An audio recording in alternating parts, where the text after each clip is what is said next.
This is with just 15 defeats.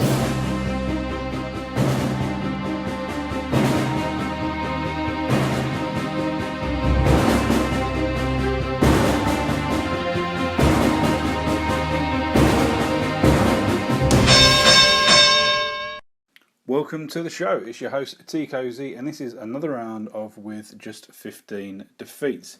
On today's show, we're going to be discussing not one, but two huge fights coming along in the next couple of weeks. And they are Deontay Wilder versus Chris Arreola, and on the undercard, Oscar Rivas versus Amir Mansour. So that's a decent card to look forward to.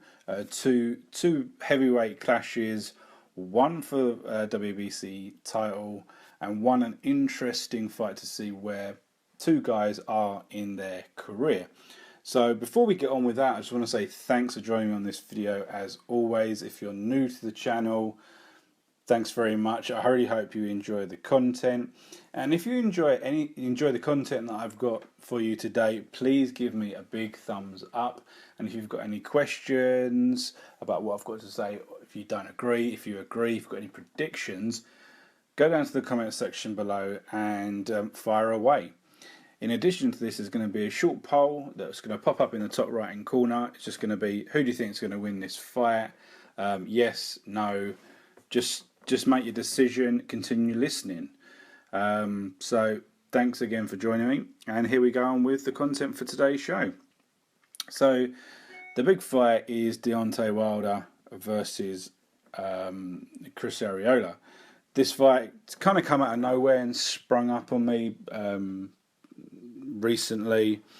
I wasn't sure what to make of it at first, because obviously for a very long time, like many boxing fans and lovers of the heavyweight division, we had the prospect of Deontay Wilder versus Alexander Povetkin, and for me that was one of the most important fights in the division, and one that was really going to make waves and kind of set the tone for how the division was going to continue. And not only that, we were going to see where Deontay Wilder really is as a heavyweight champion and a heavyweight fighter, because he has a phenomenal record at the moment, which is, just check, it's 36-0 with 35 knockouts, okay? But he's not fought any top level guys since he won the title, including the fight where he won the title against Deverne. He's fought a range of guys who are reasonable. They're top 30 guys. They're fighters that are going to cause a problem for a number of guys. They're probably not going to be the top guys themselves, though, right? And I'm just talking just to say that. So yeah, it's Deverne, Molina, Duhaupas, and Spilka.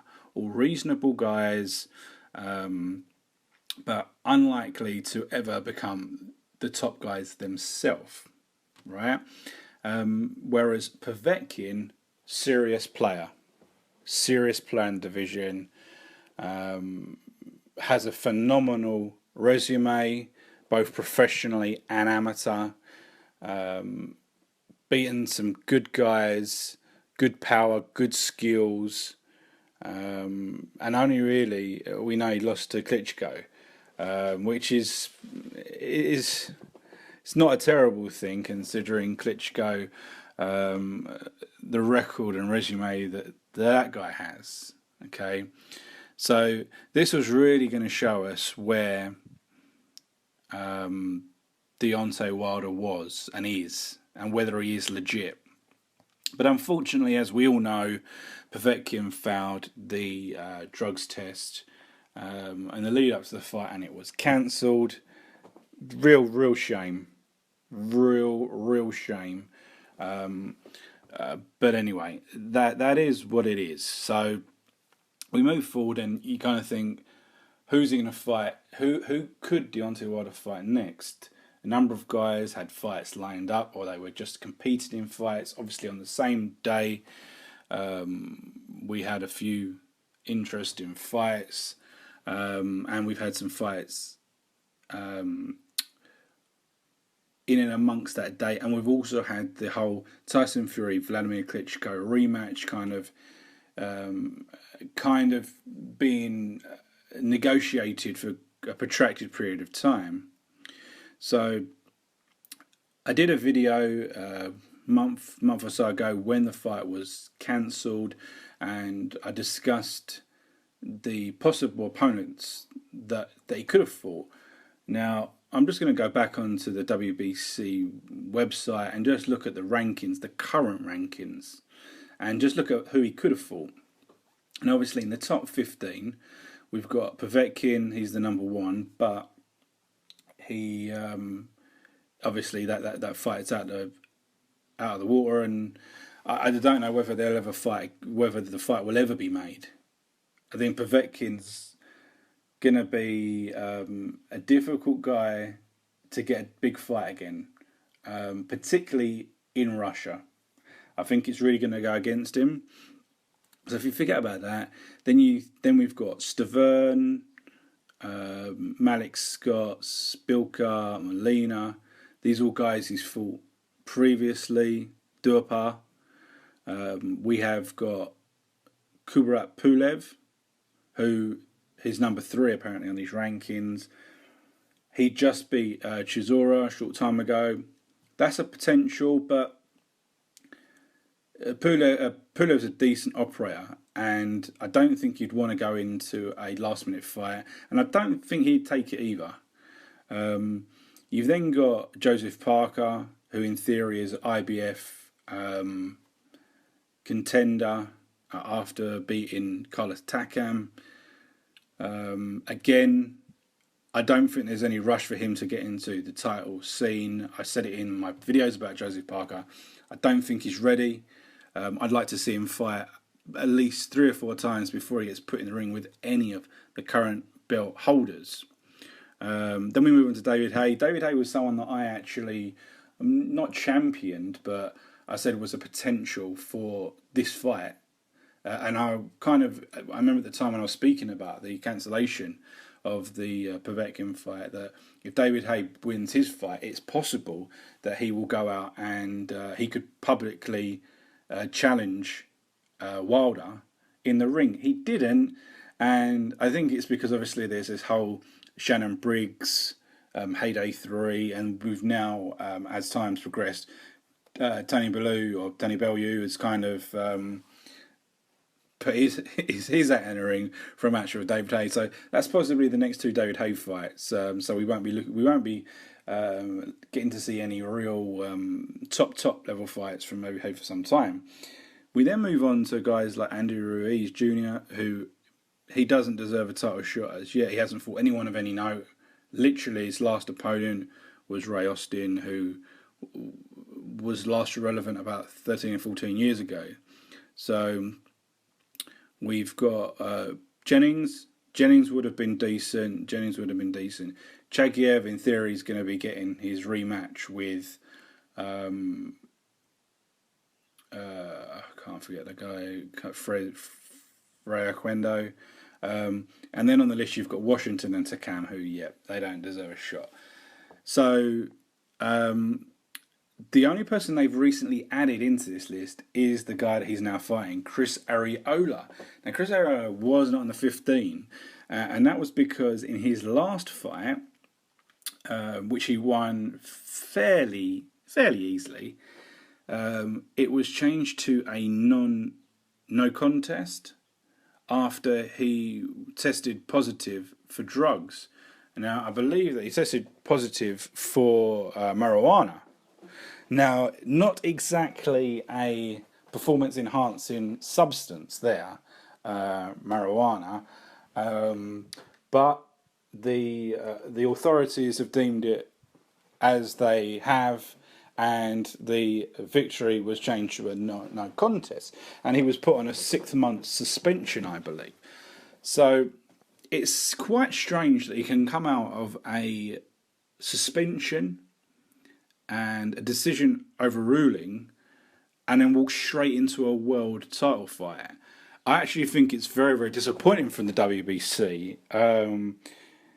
It doesn't. It's not that it's setting a poor precedence, but it's just a bad decision.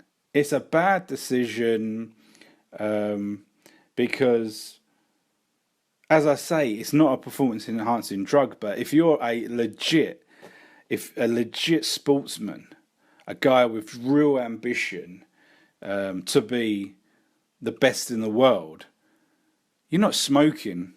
I'm sorry, you're not smoking if you are a legit prospect and a true athlete. You're not. And you're not smoking marijuana. So I think it's a really poor decision to choose him as an opponent. But it is what it is. He's been selected, and we just have to accept that. Now, Chris Arreola, let's talk a little bit about the guy. He has a record of 36-4 with 1 draw. Of the 36 victories, he's got 31 knockouts. So he does come with considerable power. He's a heavyweight that has had weight issues. His weight has fluctuated between fights on a regular basis, between 230 and 260-ish.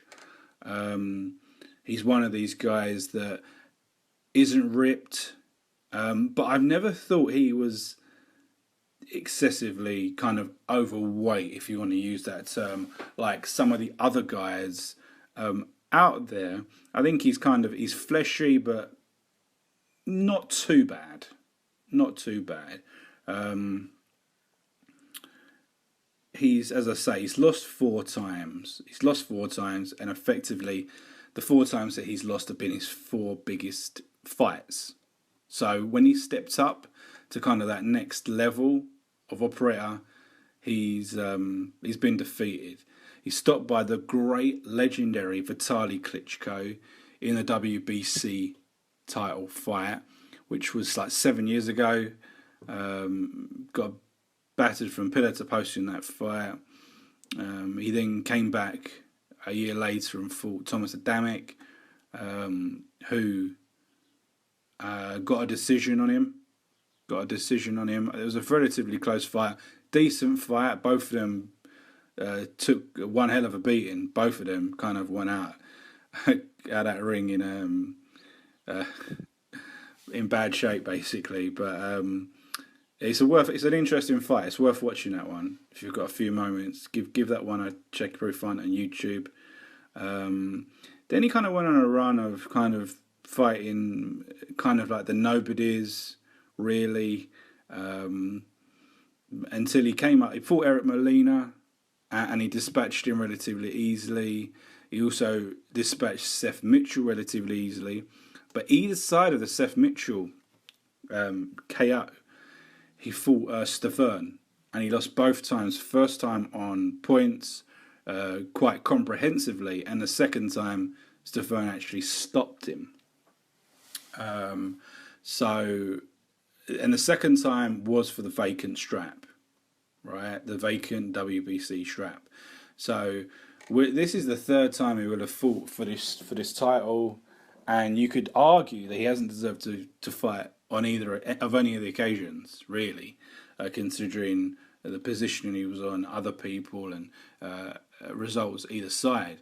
So in his last 2 fights, he's fought Fred Cassie. Now, we've discussed Fred Cassie because he's fought Hugh Fury recently, and he fought who else did he fought? He fought Dominic Brazil and Amir Mansour. So Amir Mansour sparked him out. He fought Dominic Brazil. Dominic Brazil beat him, but a lot of people think that decision was wrong. And Chris Arreola has come in with a draw against Fred Cassie. So we're kind of building that building that story of the current position of Chris Arreola. Then the next fight, the last one, Travis Kaufman, no decision after he failed the drugs test, even though he kind of close fight, he won a close fight, and changed to a no decision. So he's not going in any real major form for fighting a dangerous undefeated world champion. But there you go, right? So, what sort of fighter is Chris Arreola? He is a persistent, pressing fighter. He's a bit of a slugger. He's a brawler, but he has decent skills. We're not dissing his skills. His skills are reasonable. He's got a fairly reasonable selection of shots. And he has got very, very sound power. Very, very sound power. And also, he's got reasonable body movement. Now, this is something that I found a little bit surprising. I'm not saying he's got good head movement. I'm not saying he's got particularly good foot movement. But his body is relatively flexible. So he kind of moves. Some fighters, they're very, very stiff. They're very, very stiff in the core. But Arreola's is relatively fluid, which is quite a surprise considering he's quite fleshy. Usually these fleshy guys, they don't have that. It can be quite difficult for them. But yeah, so he has reasonable body movement considering, which obviously is a benefit to him. It obviously doesn't give a significant benefit because he is incredibly hittable. And he does take a substantial amount of punishment, and a lot of his fights, he's ended the fight with his face completely swollen up from the damage he's taken, even in fights that he's won. So he's very, very hittable. So for a slick, accurate puncher, it's going to be happy days all night long. So that's what we've got to say about Chris Arreola. So moving on, so is Deontay Wilder ready? Is he ready for this fight? Now, he's been training like a Trojan for a long time for the biggest fight of his career, Alexander Povetkin. So I think physically he's probably ready, but mentally it must have taken his toll. He's gone out of his comfort zone. He's gone out to Russia. He's trained out in Russia. He's kind of changed his whole setup for this one fight, and then it's just been the rug's been pulled from beneath him. So that must have been must have caused some problems for him mentally, and we won't really know. We won't really know until after the fight how it's affected him. But I like to believe that he's a true champion and that he's destined for very big fights. Whether he can win the very top fights, I'm not commenting on that now. But I think he's destined to have some big fights, some very, very big fights in the heavyweight division, which is very, very exciting to look forward to. So how does this fight go?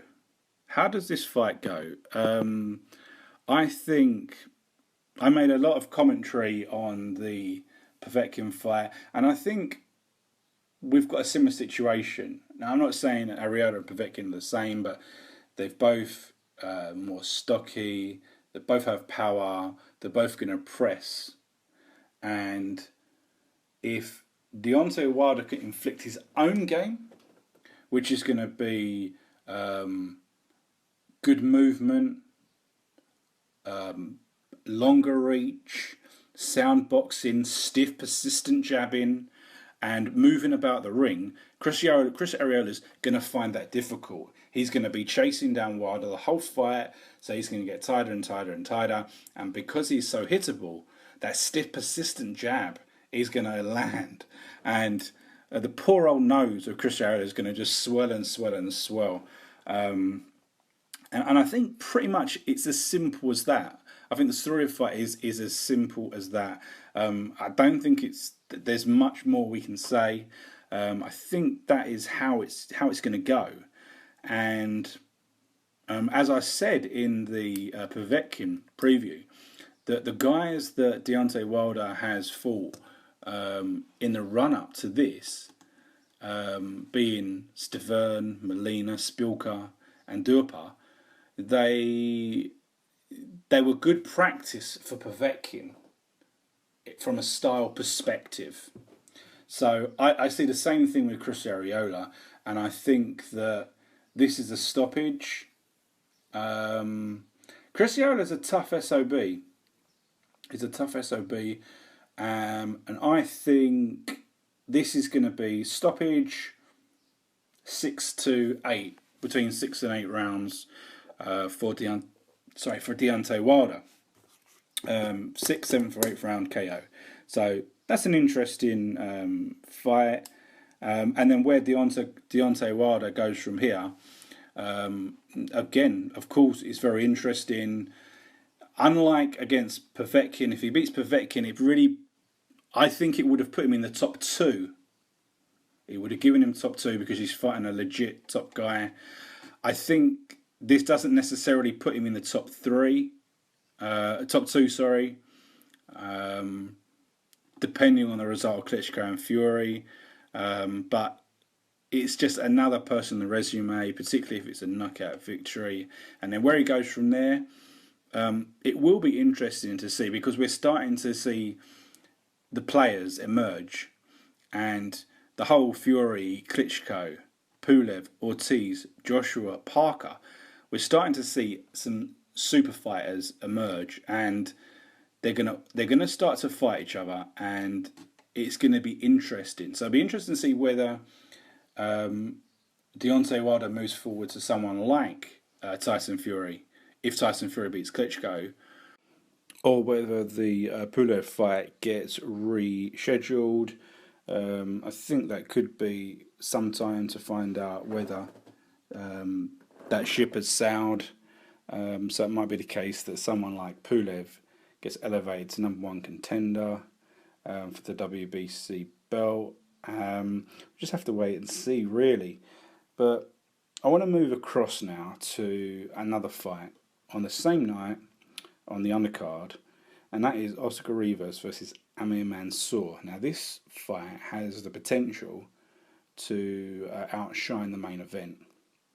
I think it's a fight that has all the ingredients of a very, very exciting fight, because both guys throw bombs, right? So we know about Amir Mansour. He's fought a number of guys in the last couple of years that have come to prominence for the division. We've seen him fight Dominic Breazeale, Gerald Washington, Fred Cassie, Steve Cunningham.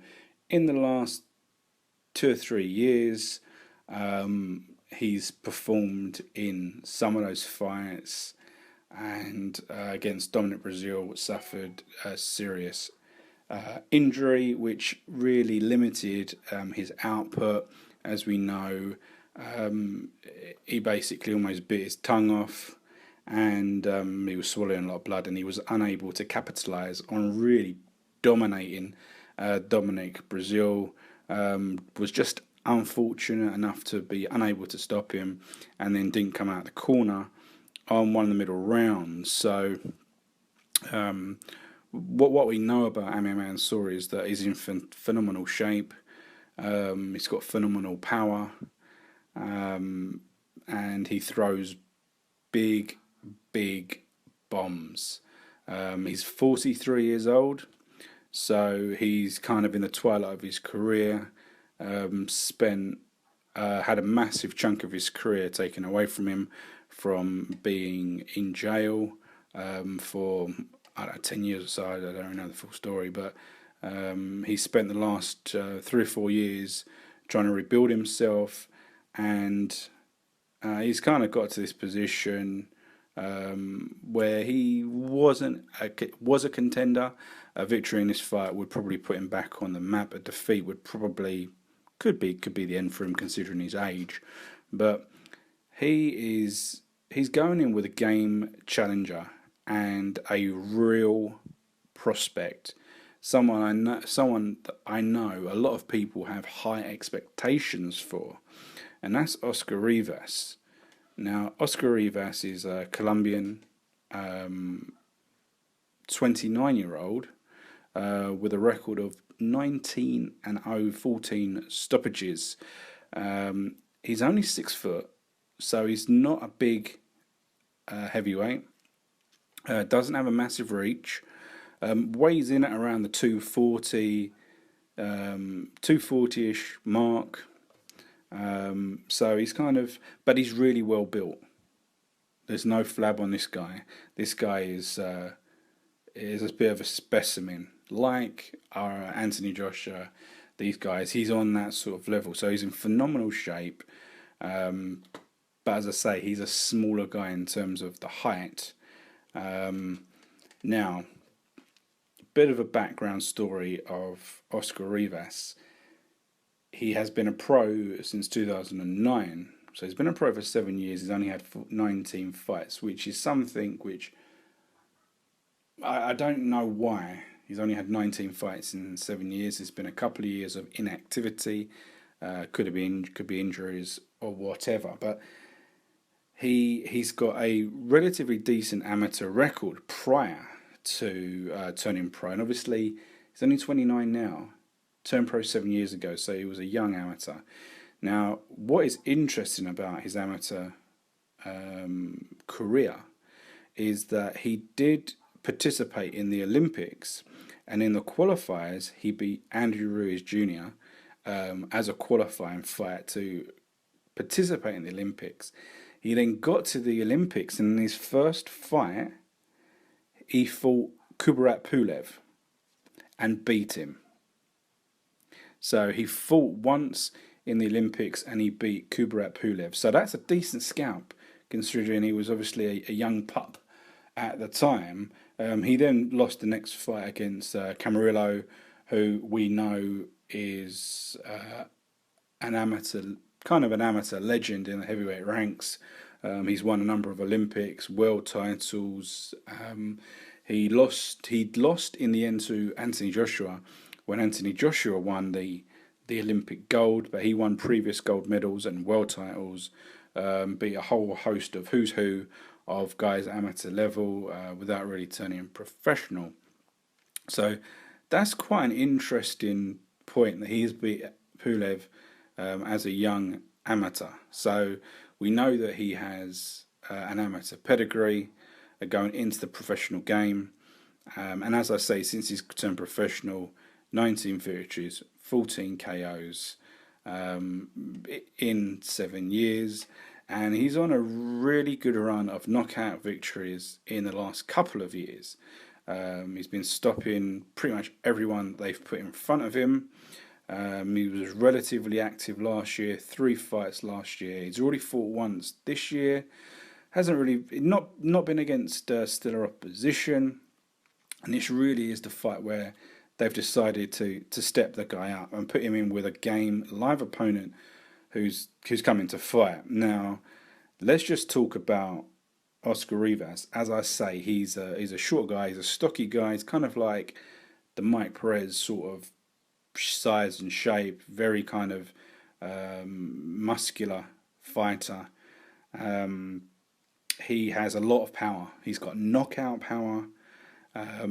He's a stalker. He's a not slow, but he's a considered mover. So he kind of stalks his opponents in a slow fashion and then explodes with power. Explodes with movement and shots and power when he needs to. But the rest of the time, he's slowly walking down his opponent. He kind of reminds it a little bit of David Haye in that sort of fashion. And he also has fantastic lower body movement, which allows him to kind of pivot in ways that a lot of heavyweights are unable to do. So it kind of puts him apart, and it's a very good asset to have. And as I say, he kind of has that real combination of stalking and exploding into power, and he has has good shots. He has good shots. Although in terms of his actual boxing and punching ability, it's a one of those, like some of the other guys. There's a few other guys like this that have a combination of very accurate, powerful punches and wide, powerful haymakers. He's looking for those knockout punches a lot, so he does throw quite wide swinging punches. But when he's accurate, I know it's going to sound funny, when he's accurate, he really does land on the button, and he's got some very impressive knockouts. And the fact that he does throw these haymakers a lot kind of leads into the fact that reason why this is going to be such an exciting fight, because Amir Mansour, 90% of his game is wide swinging haymakers. So these two guys getting in the ring, they're going to be about the same size. Rivas is going to be a slightly bigger guy in terms of weight, but they're both going to be specimens. They're both going to be going for the knockout, and this fight is unlikely to go the distance.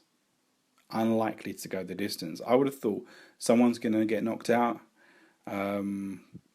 Before this, I wasn't quite sure who I was going to go with, because this is going to be a flip of the coin fight. It's going to be a knockout, and therefore both guys are capable of doing so.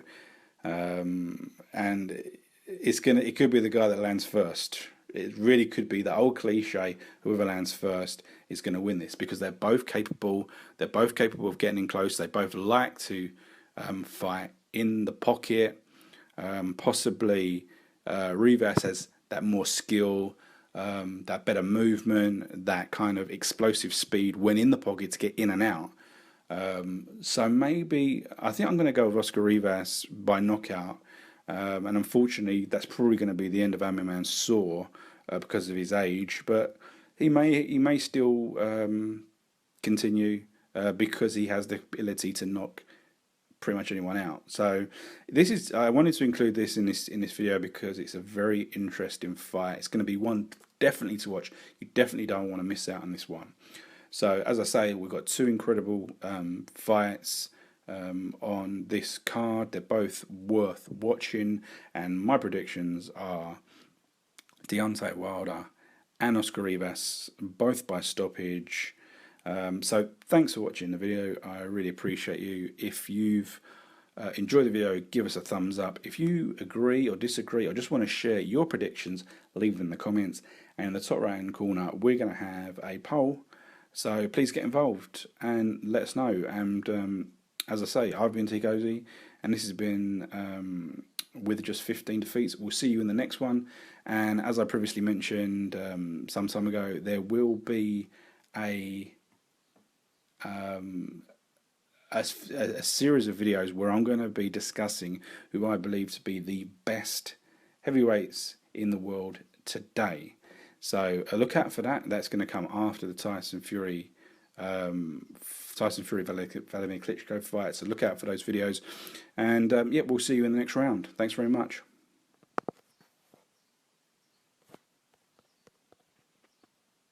Will the Bronze Bomber have a nightmare or a daydream? I'm Teekosey, and this is with just 15 defeats.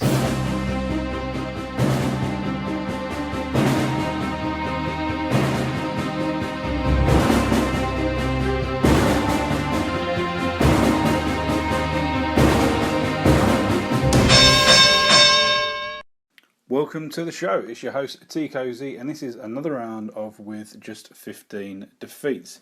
On today's show, we're going to be discussing not one but two huge fights coming along in the next couple of weeks, and they are Deontay Wilder versus Chris Arreola, and on the undercard, Oscar Rivas versus Amir Mansour. So that's a decent card to look forward to. Two heavyweight clashes, one for WBC title, and one an interesting fight to see where two guys are in their